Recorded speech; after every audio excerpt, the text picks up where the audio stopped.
मंगला गौरी कथा। एक पौराणिक कथा के अनुसार एक समय की बात है, एक शहर में धर्मपाल नाम का एक व्यापारी रहता था। उसकी पत्नी काफ़ी खूबसूरत थी, उसके पास काफ़ी संपत्ति थी, लेकिन उनके कोई संतान नहीं थी, जिसके कारण वह काफ़ी दुखी रहा करते थे। ईश्वर की कृपा से उनको एक पुत्र की प्राप्ति हुई, लेकिन वह अल्पायु था।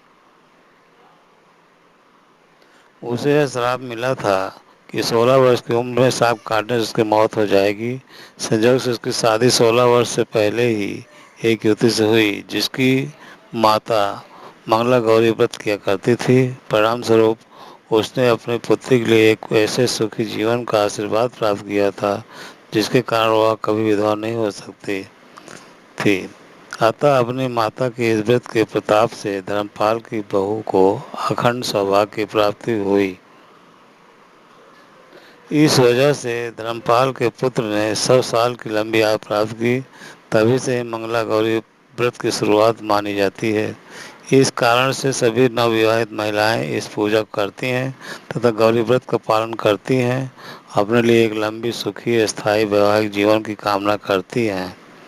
जो महिला उपवास का पालन नहीं कर सकती, वे भी कम से कम पूजा तो कर ही सकती हैं। इस कथा को सुनने के बाद विवाहित महिला अपनी सास तथा ननद को 16 लड्डू देती हैं। उसके बाद से यही प्रसाद ब्राह्मण को भी देती हैं। इस विधि को पूजा करने के बाद व्रती 16 बाती वाले दिए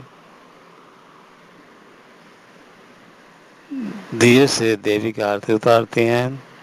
व्रत के दूसरे दिन बुधवार को देवी मंगला गौरी की प्रतिमा को नदी या पोखर में विसर्जित कर दी जाती है। अंत में माँ गौरी के सामने हाथ जोड़कर अपने समस्त अपराधों के लिए और पूजा में हुई भूल चूक के लिए क्षमा मांगना चाहिए।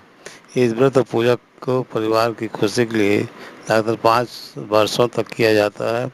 अतः शास्त्रों के अनुसार यह मंगला गौरी व्रत नियमों के अनुसार करने से प्रत्येक मनुष्य के वैवाहिक सुख में बढ़ोतरी होकर पुत्र पौत्रादि भी अपना जीवन सुख पूर्वक गुजारते हैं।